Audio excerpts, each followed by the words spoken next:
Hi everyone, Dr. H here, your source of musculoskeletal care, and this is going to be the third and I do believe final video regarding posture. So here we're going to shift our focus to the lower body, especially the pelvis and the low back areas. Like in the last video, we spent a lot of time addressing this myth of shoulders back and down. In this video, we're going to spend some time addressing the myth that you have some catastrophically anteriorly tilted pelvis. In truth, things are a little bit more nuanced than that. So let's talk about it.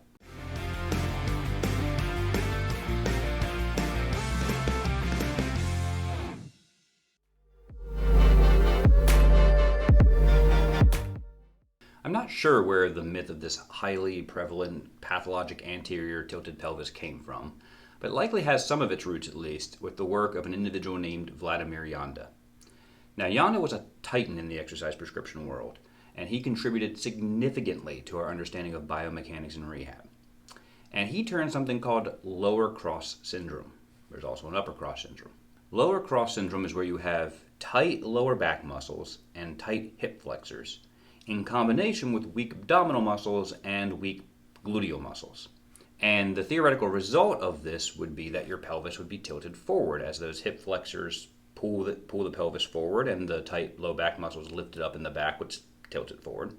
And it's not opposed by tightness in the abdominals to pull it back up or tightness in the glutes to tilt it back posteriorly. So there's a couple of problems with this lower cross syndrome though. One, in truth, Janda's cross syndromes haven't been truly validated yet with studies and research, and so they're still kind of considered hypothetical. But two, and probably more importantly, referring back to our first video again, is muscle tightness, muscle weakness, and these kind of things don't directly cause, even if they correlate with, don't directly cause poor postural mechanics. And again, I want to emphasize, I'm not saying that lower cross syndrome isn't a thing.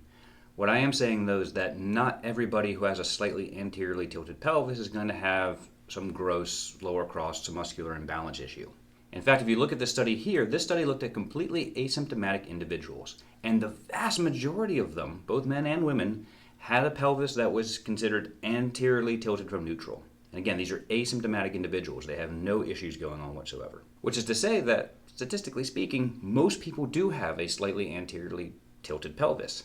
But that does not necessarily mean they have a lower cross syndrome or some gross imbalance or that they're going to do all this harm to their low back, hips, knees, that kind of thing. And here's another study. And this study here, this looked at metrics and compared metrics between people who did have low back pain and people who did not have low back pain. And what you can see is that pelvic inclination, or how much tilt there was in the pelvic, really had no correlation between those who did end up having back pain and those who didn't.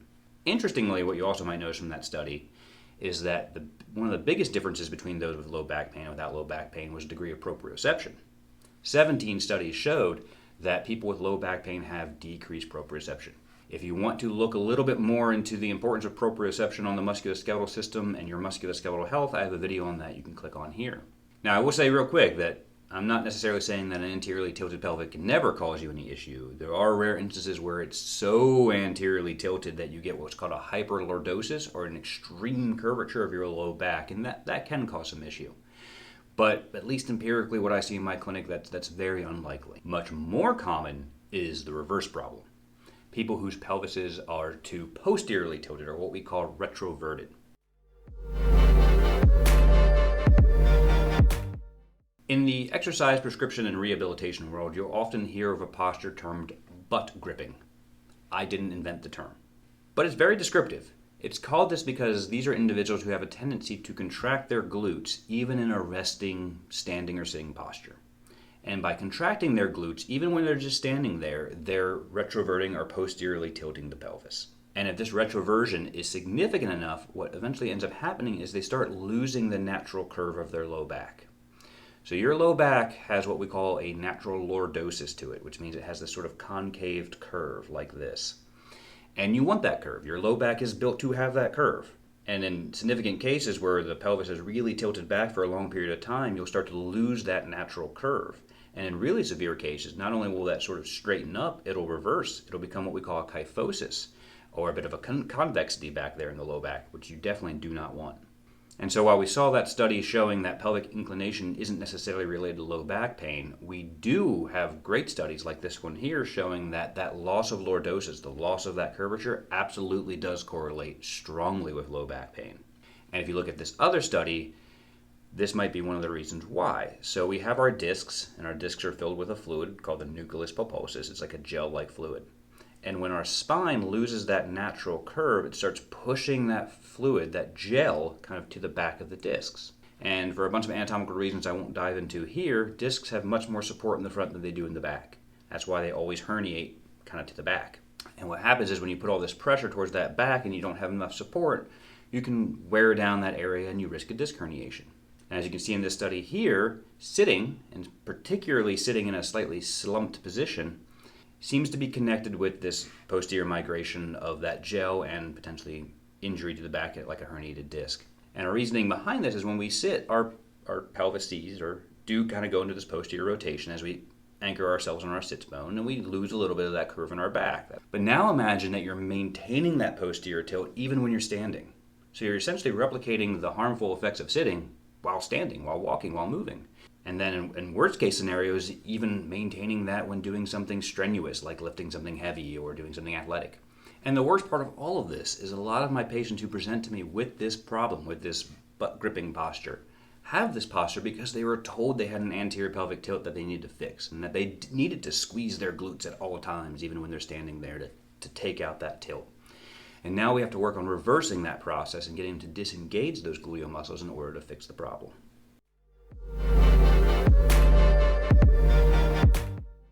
So the pelvis is a dynamic thing.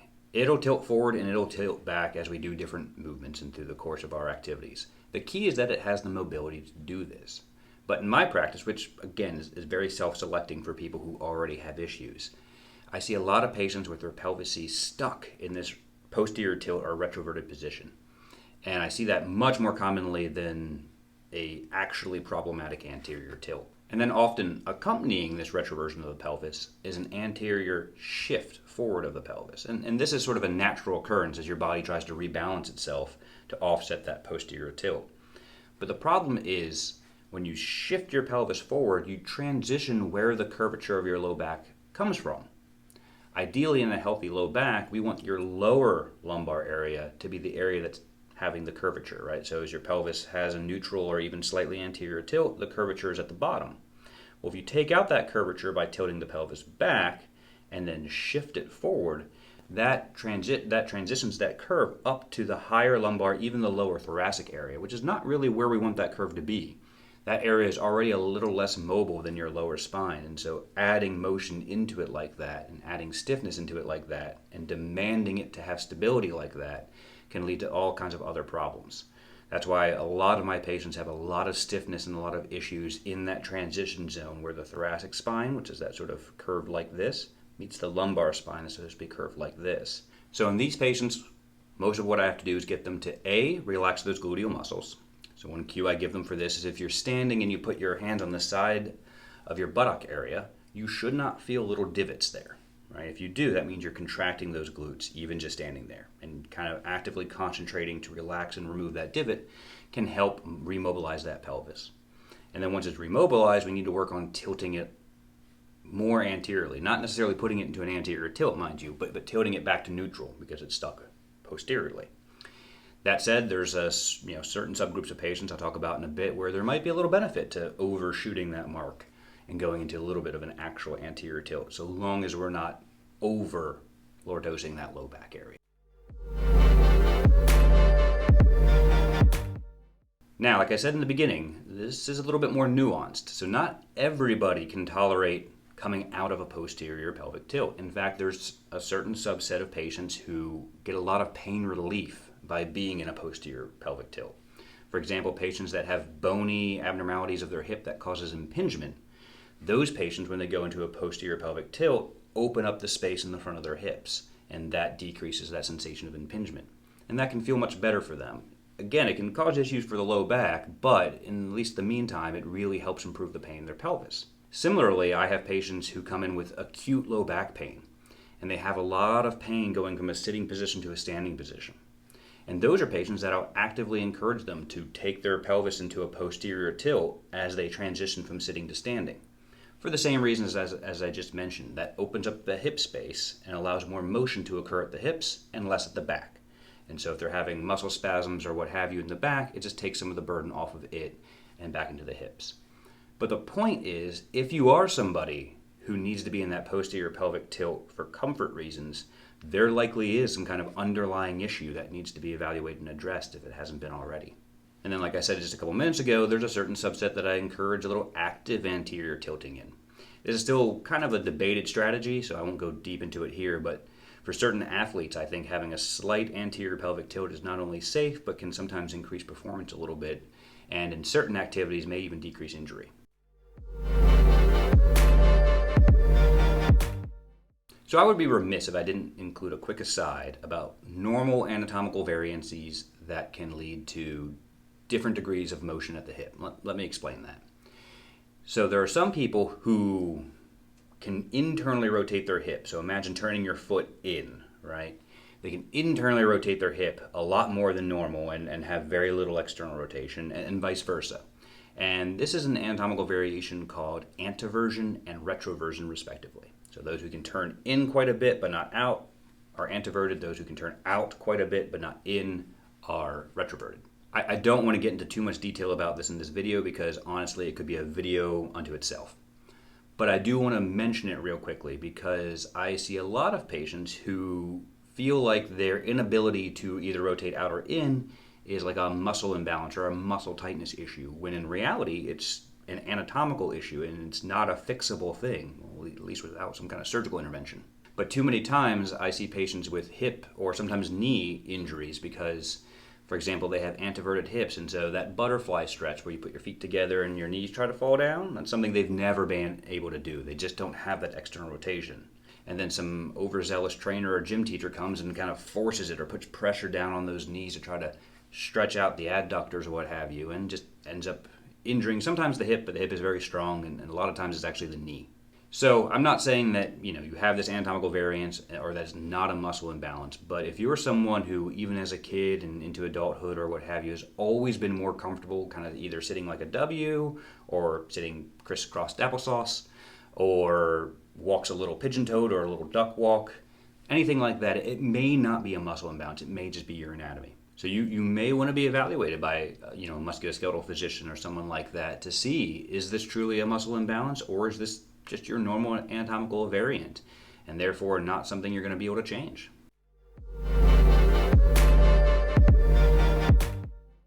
All right, so just like in the last video, we're going to sort of summarize all of that up here.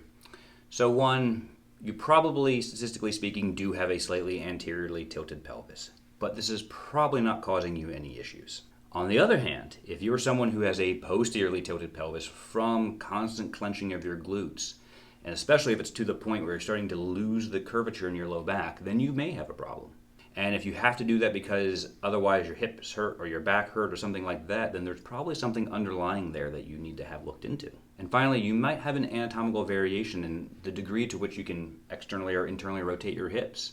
And this might just be your normal anatomy and not something you should try to actively fix. Worse yet, trying to actively fix it, particularly using very aggressive stretching or things like that, could end up in injury to the hip or the knee joint areas. All right, so that ends our journey on posturing. Obviously, posture can be a very individualized thing, especially in the setting of pathology or anatomical variants.